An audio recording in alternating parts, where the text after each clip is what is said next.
नमस्ते, मैं चंद्रशेखर आप सभी को मैं अपने चैनल डिलीजेंट एकेडमी में स्वागत करता हूं। हम लोग बिहार एसएससी के लिए एक मैथ का सीरीज स्टार्ट किए थे, जिसमें हम लोग प्रत्येक दिन बिहार एसएससी में आए हुए मैथ का प्रीवियस ईयर क्वेश्चन और उस पर आधारित मैथ का क्वेश्चन कर रहे हैं। चलिए आज उस सीरीज में हम लोग आगे की तरफ चलते हैं। इससे पहले अगर आप मेरे चैनल पर नए हो तो चैनल को सब्सक्राइब कर लें और बेल आइकन को प्रेस करना बिल्कुल ना भूलें, ताकि आपको सबसे पहले लेटेस्ट नोटिफिकेशन मिलता रहे। चलिए अब हम लोग क्वेश्चन की तरफ चलते हैं। देखिए हमारा क्वेश्चन क्या दिया हुआ है। हमारा क्वेश्चन एक आदमी 2 कुर्सियाँ कुल 900 रुपये की लागत में खरीदता है।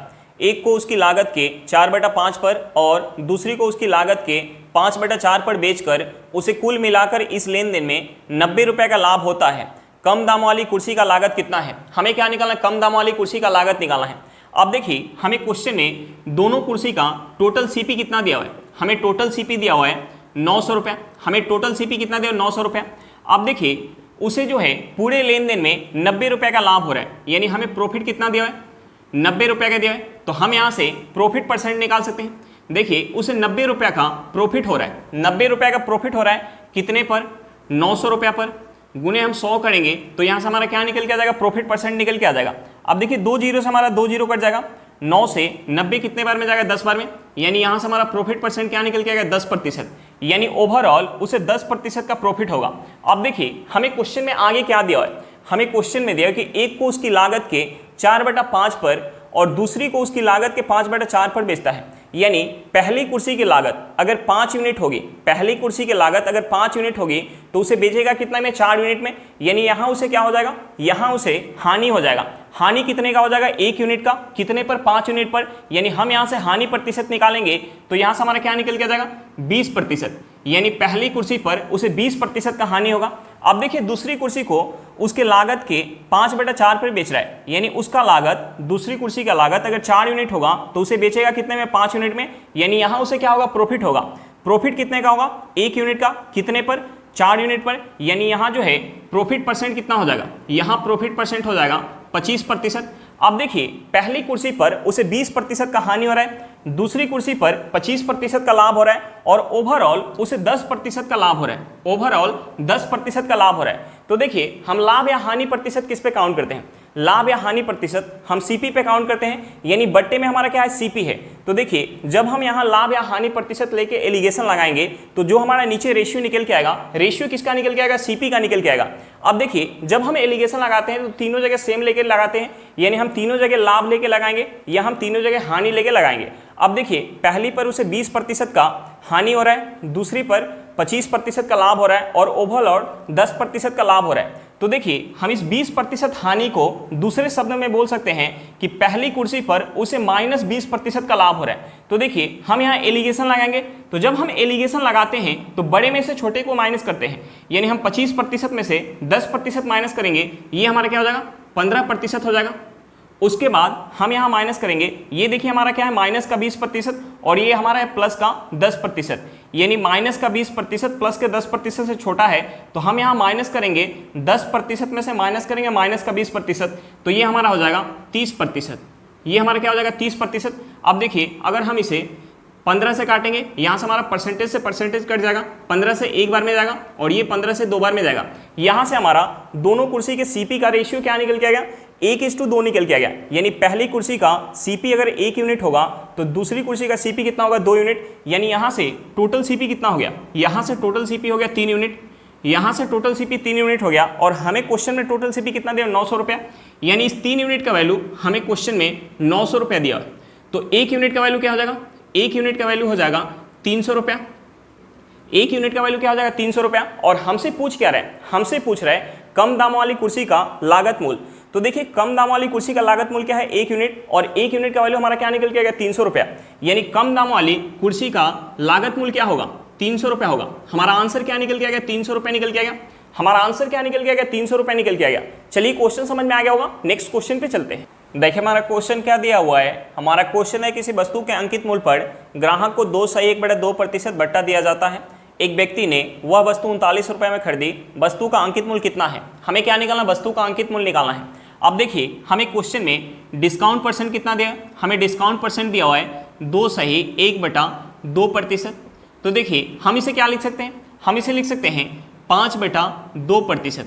अब देखिए हम इसे जो है फ्रैक्शन में चेंज करेंगे, हम इसे फ्रैक्शन में चेंज करेंगे, 5/2% को फ्रैक्शन में चेंज करेंगे तो ये हमारा क्या हो जाएगा, ये हमारा हो जाएगा 1/40।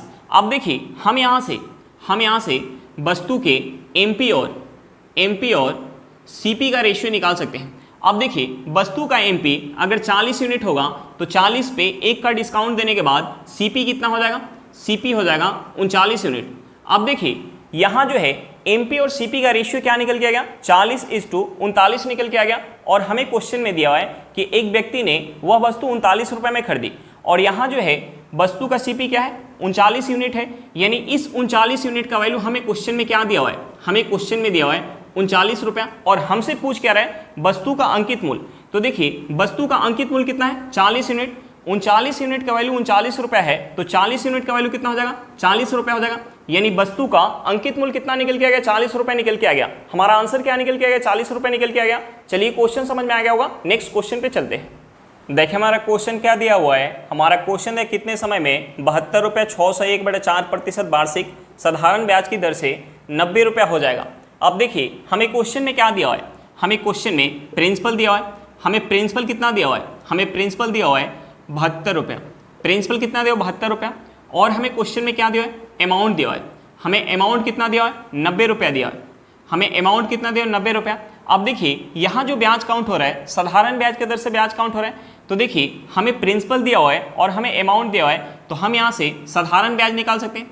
यहाँ टोटल जो है साधारण ब्याज कितना मिल जाएगा, उसके लिए हम क्या करेंगे, अमाउंट में से प्रिंसिपल माइनस करेंगे तो ये हमारा हो जाएगा 18 रुपया। ये हमारा क्या हो जाएगा, 18 रुपया। अब देखिए हमें क्वेश्चन में और क्या दिया हुआ है, हमें क्वेश्चन में रेट ऑफ इंटरेस्ट दिया हुआ है। हमें रेट ऑफ इंटरेस्ट क्या दिया हुआ है, 6/1/4%। तो हम इसे क्या लिख सकते हैं, हम इसे लिख सकते हैं 25/4%। हम इसे लिख सकते हैं 25/4%। और हमसे पूछ क्या रहा है, हमसे पूछ रहा है टाइम, पूछ क्या रहा है, टाइम पूछ रहा है। तो देखिए साधारण ब्याज का फॉर्मूला क्या होता है, साधारण ब्याज का फॉर्मूला होता है P × R × T/100। अब देखिए एसआई कितना है, 18 रुपया। एसआई कितना है, 18 रुपया। प्रिंसिपल कितना है, 72 रुपया। प्रिंसिपल कितना है, 72 रुपया। रेट ऑफ इंटरेस्ट कितना है, 25/4%। रेट ऑफ इंटरेस्ट कितना है, 25/4%। हमें टाइम निकालना है, बट्टे में हमारा क्या हो जाएगा, 100 हो जाएगा। अब देखिए 18 से 72 कितने बार में जाएगा, 4 बार में। 25 से 100 को काटेंगे, ये कितने बार में जाएगा, 4 बार में। 4 से हमारा 4 कट जाएगा। यहाँ से हम क्रॉस मल्टीप्लाई करेंगे तो यहाँ से हमारा t = क्या निकल के आ जाएगा, 4। यानी यहाँ से हमारा समय क्या निकल के आ गया, समय निकल के आ गया 4 वर्ष। हमसे पूछ क्या रहा था, समय पूछ रहा था और हमारा समय क्या निकल के आ गया, 4 वर्ष निकल के आ गया। चलिए क्वेश्चन समझ में आ गया होगा, नेक्स्ट क्वेश्चन पे चलते हैं। देखिए हमारा क्वेश्चन क्या दिया हुआ है, हमारा क्वेश्चन एक आदमी ने 10% चक्रवृद्धि ब्याज की दर से कुछ धन उधार लिया और 3 बराबर वार्षिक किस्तों में धन अदा कर दिया। यदि प्रत्येक किस्त 5,324 रुपये की हो तो उसने कितना धन उधार लिया था। हमें क्या निकालना है, प्रिंसिपल निकालना है। अब देखिए हमें क्वेश्चन में रेट ऑफ इंटरेस्ट कितना दिया, 10%। तो हम सबसे पहले इस 10% को फ्रैक्शन में चेंज करेंगे। 10% को फ्रैक्शन में चेंज करेंगे, ये हमारा कितना हो जाएगा, 1/10 हो जाएगा। अब देखिए यहाँ जो ब्याज काउंट हो रहा है, चक्रवृद्धि ब्याज के दर से ब्याज काउंट हो रहा है। तो देखिए अगर वर्ष के शुरुआत में अगर उसे 10 यूनिट वापस करना था तो वर्ष के अंत में अगर वापस करेगा तो उसे 10 पे 1 का ब्याज लगेगा। यानी कितना वापस करना पड़ेगा, 11 यूनिट। अब देखिए 1 वर्ष का समय हो तो उसे 10 के बदले 11 यूनिट वापस करना पड़ेगा। अगर 2 वर्ष का समय हो तो यहाँ ब्याज जो है चक्रवृद्धि ब्याज के दर से काउंट हो रहा है, तो क्या हो जाएगा, इसका स्क्वायर हो जाएगा। हम इसका स्क्वायर करेंगे तो ये हमारा हो जाएगा 100 यूनिट और ये हमारा हो जाएगा 121 यूनिट। अब देखिए अगर 3 वर्ष का समय हो तो क्या हो जाएगा, इसका क्यूब हो जाएगा। हम इसका क्यूब करेंगे तो ये हमारा हो जाएगा 1000 और ये हमारा हो जाएगा 1331। अब देखिए पहला किस्त अगर 11 यूनिट का होगा तो दूसरा किस्त कितना होगा, 121 यूनिट का, और तीसरा किस्त कितना होगा, 1331 यूनिट का। अब देखिए हमें क्वेश्चन में दिया है कि तीनों किस्त क्या है, बराबर है। तो हम क्या करेंगे, तीनों किस्त को बराबर करेंगे। अब देखिए बराबर करने के लिए अगर हमें 121 को 1331 बनाना है तो हमें इसमें 11 से गुना करना पड़ेगा। 11 को अगर हमें 1331 बनाना है तो हमें इसमें 121 से गुना करना पड़ेगा। अगर हम यहाँ 121 से गुना करें तो हमें यहाँ भी 121 से गुना करना पड़ेगा। हम यहाँ अगर 11 से गुना करें तो हमें यहाँ भी 11 से गुना करना पड़ेगा। अब देखिए यहाँ से हमारा क्या हो जाएगा, यहाँ से हमारा हो जाएगा 1210, ये हमारा हो जाएगा 1100 और ये हमारा क्या है, 1000 है। ये हमारा हो जाएगा 1331, ये भी हमारा क्या हो जाएगा 1331, और ये भी हमारा क्या हो जाएगा 1331। अब देखिए तीनों किस्त हमारा बराबर निकल के आ गया। पहला किस्त क्या है 1331, दूसरा किस्त क्या है 1331, और तीसरा किस्त क्या है 1331।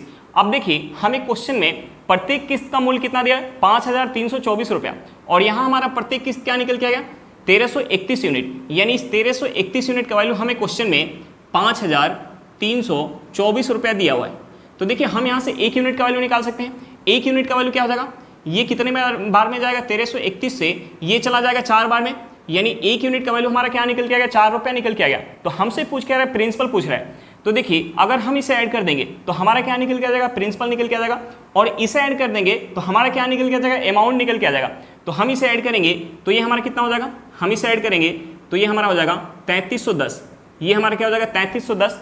अब देखिए हमें एक यूनिट का वैल्यू पता है कि 4 रुपया है, तो 3310 यूनिट का वैल्यू निकाल सकते हैं। हम इसमें भी क्या करेंगे 4 से गुना करेंगे, हम इसमें 4 से गुना करेंगे तो ये हमारा हो जाएगा 0 4 12 का 2 हाथ में 1 12 1 13, यानी यहाँ से हमारा क्या निकल के आ गया, यहाँ से हमारा प्रिंसिपल निकल के आ गया 13,240 रुपया। हमारा आंसर क्या निकल के आ गया 13,240 रुपया निकल के आ गया। चलिए क्वेश्चन समझ में आ गया होगा, नेक्स्ट क्वेश्चन पे चलते हैं। देखिए हमारा क्वेश्चन क्या दिया हुआ है, हमारा क्वेश्चन है ए और बी एक काम को 36 दिन में कर सकते हैं, बी और सी उसे 60 दिन में कर सकते हैं, ए और सी उसे 45 दिन में कर सकते हैं, तो सी अकेला उसे कितने दिन में कर सकता है। तो देखिए हम सबसे पहले क्या करेंगे, जो यहाँ हमारा समय दिया हुआ है हम उस समय का एलसीएम निकालेंगे। देखिए हमारा समय क्या दिया है, हमारा समय दिया हुआ है 36 दिन, दूसरा समय क्या दिया 60 दिन, और तीसरा समय क्या दिया 45 दिन। तो हम सबसे पहले इन तीनों समय का हम एलसीएम निकालेंगे। सबसे पहले हम इन तीनों समय का एलसीएम निकालेंगे। तो देखिए 36, 60 और 45 का एलसीएम निकालेंगे तो एलसीएम कितना निकल के आ जाएगा, एलसीएम निकल के आ जाएगा 180। अब देखिए हम टोटल काम को मान लेंगे 180 यूनिट, हम टोटल काम को मान लेंगे 180 यूनिट। अब देखिए इस 180 यूनिट काम को जब ए और बी मिलकर कर रहे हैं, जब ए और बी मिलकर कर रहे हैं तो कितना समय लग रहा है 36 दिन का समय लग रहा है। इस 180 यूनिट काम को जब बी और सी मिलकर कर रहे हैं, जब बी और सी मिलकर कर रहे हैं तो कितना समय लग रहा है 60 दिन का समय लग रहा है। और इस 180 यूनिट काम को जब सी और ए मिलकर कर रहे हैं तो कितना समय लग रहा है 45 दिन का समय लग रहा है। तो देखिए हम यहाँ से इनका इफिशियंसी निकाल सकते हैं। अब देखिए ए प्लस बी 36 दिन में अगर 180 यूनिट काम कर रहे हैं तो एक दिन में कितना काम करेंगे 5 यूनिट। बी प्लस सी 60 दिन में अगर 180 यूनिट काम कर रहे हैं तो एक दिन में कितना काम करेंगे 3 यूनिट। सी प्लस ए 45 दिन में अगर 180 यूनिट काम कर रहे हैं तो एक दिन में कितना काम करेंगे, एक दिन में 4 यूनिट काम करेंगे। अब देखिए यहाँ से इनका इफिशियंसी निकल के आ गया, और हमसे पूछ रहा है कि सी जो है अकेला उस काम को कितना समय में कर पाएगा। तो हमें क्या निकालना पड़ेगा, सी का इफिशियंसी निकालना पड़ेगा। अब देखिए हम सी का इफिशियंसी कैसे निकाल सकते हैं, हम क्या करेंगे, हमें क्या पता चल गया, ए प्लस बी का इफिशियंसी पता चल गया, बी प्लस सी का इफिशियंसी पता चल गया, और सी प्लस ए का इफिशियंसी पता चल गया। तो हम क्या करेंगे, इन तीनों जोड़ा के इफिशियंसी को हम ऐड करेंगे। तो देखिए यहाँ से हमारा क्या हो जाएगा, यहाँ से हमारा 2A 2B और 2C हो जाएगा, यानी हम यहाँ से लिख सकते हैं 2 गुने A plus B plus C। अब देखिए इनका इफिशियंसी ऐड करेंगे तो ये हमारा कितना हो जाएगा, 5 प्लस 3 8 प्लस 4 कितना हो जाएगा 12 हो जाएगा। अब देखिए 2 से 12 कितने बार में जाएगा 6 बार में, यानी यहाँ से हमारा A plus B plus C का इफिशियंसी क्या निकल के आ जाएगा 6 यूनिट। और हमारा यहाँ A प्लस B का इफिशियंसी क्या निकल के आ गया है, A प्लस B का इफिशियंसी निकल के आ गया है 5 यूनिट।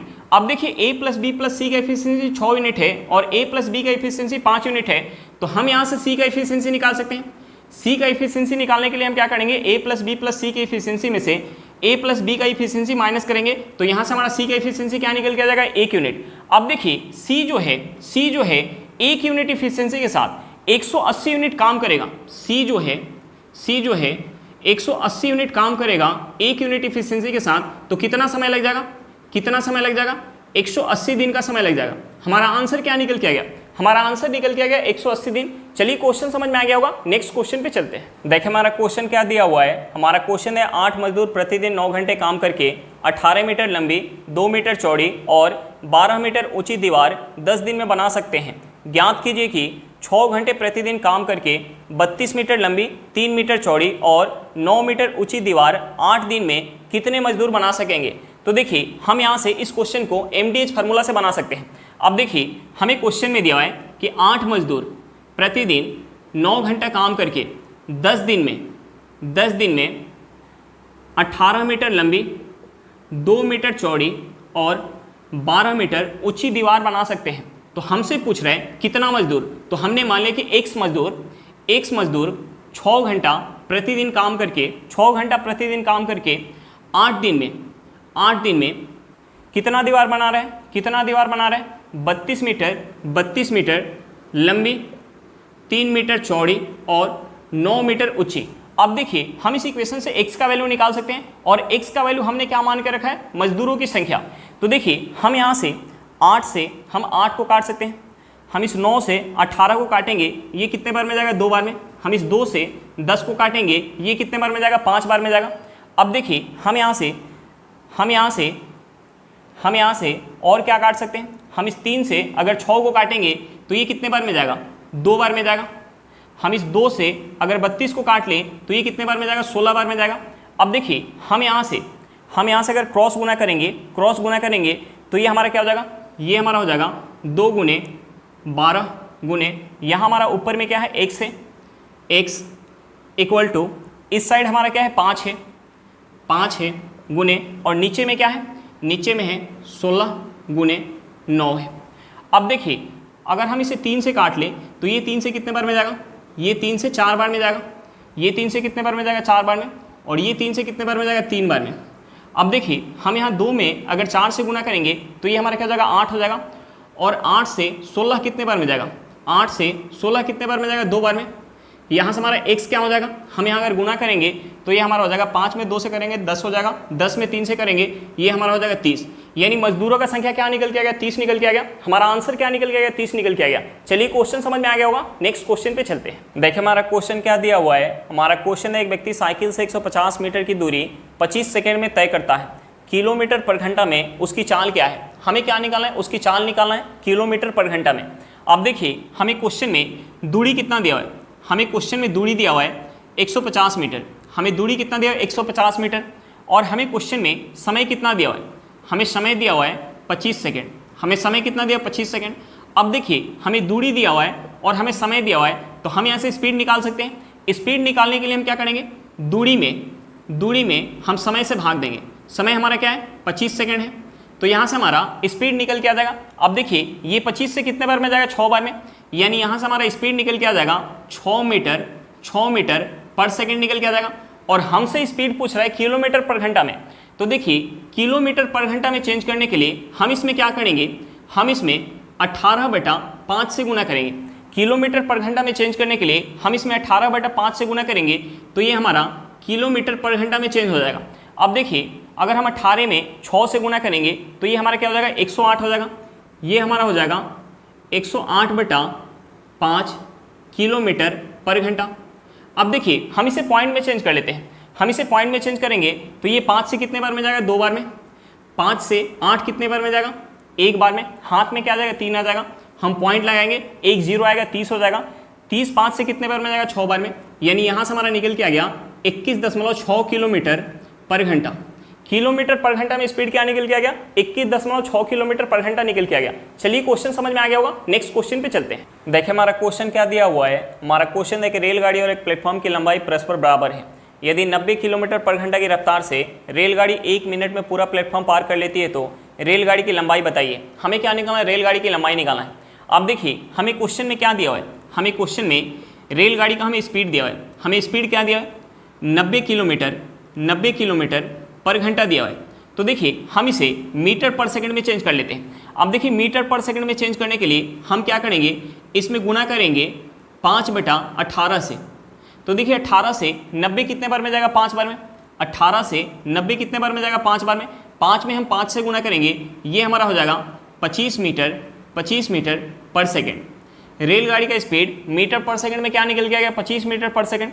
अब देखिए रेलगाड़ी जो है प्लेटफॉर्म को पार कर रही है, तो प्लेटफॉर्म को पार करने में कितना समय लग रहा है, 1 मिनट का समय लग रहा है। कितना समय लग रहा है, 1 मिनट का समय लग रहा है। तो देखिए हम इस 1 मिनट को सेकंड में चेंज कर लेते हैं। सेकंड में चेंज करेंगे तो ये हमारा क्या हो जाएगा, 60 सेकंड हो जाएगा। अब देखिए हमें क्वेश्चन में स्पीड दिया हुआ है और प्लेटफॉर्म को पार करने का समय दिया हुआ है, तो हम यहाँ से प्लेटफॉर्म को पार करने में चली गई दूरी निकाल सकते हैं। हम यहाँ से प्लेटफॉर्म को पार करने में चली गई दूरी निकाल सकते हैं, क्योंकि हमें स्पीड पता है और हमें समय पता है, तो हम यहाँ से दूरी निकाल सकते हैं। दूरी निकालने के लिए हम क्या करेंगे, दूरी निकालने के लिए हम स्पीड में समय से गुना करेंगे तो हमारा क्या निकल के आ जाएगा, दूरी निकल के आ जाएगा। अब देखिए हम 25 में अगर 60 से गुना करेंगे तो ये हमारा क्या हो जाएगा, ये हमारा हो जाएगा 1500 मीटर। दूरी क्या निकल के आ गया, 1500 मीटर निकल के आ गया। अब देखिए प्लेटफॉर्म को पार करने में चली गई दूरी हमें पता चल गया और हमसे पूछ रहा है ट्रेन की लंबाई, हमसे पूछ क्या रहा है ट्रेन की लंबाई।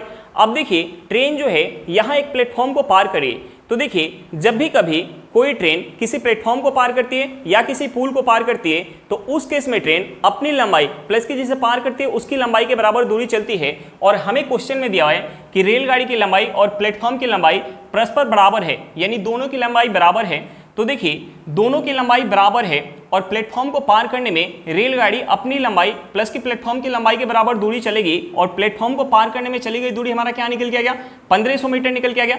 यानी इसका आधा दूरी क्या हो जाएगा, आधा दूरी प्लेटफॉर्म की लंबाई हो जाएगा और आधा दूरी ट्रेन की लंबाई हो जाएगा। तो हम इसका आधा निकालेंगे तो ये हमारा हो जाएगा 750 मीटर और ये हमारा हो जाएगा 750 मीटर। यानी प्लेटफॉर्म की लंबाई 750 मीटर होगी और ट्रेन की लंबाई भी 750 मीटर होगी। और हमसे पूछ क्या रहा था ट्रेन की लंबाई, हमारा आंसर क्या निकल गया, 750 मीटर निकल के आ गया। चलिए क्वेश्चन समझ में आ गया होगा, नेक्स्ट क्वेश्चन पे चलते हैं। देखिए हमारा क्वेश्चन क्या दिया हुआ है, हमारा क्वेश्चन एक नाव धारा के साथ तथा धारा के विपरीत 16 किलोमीटर 3 घंटा में जाता है।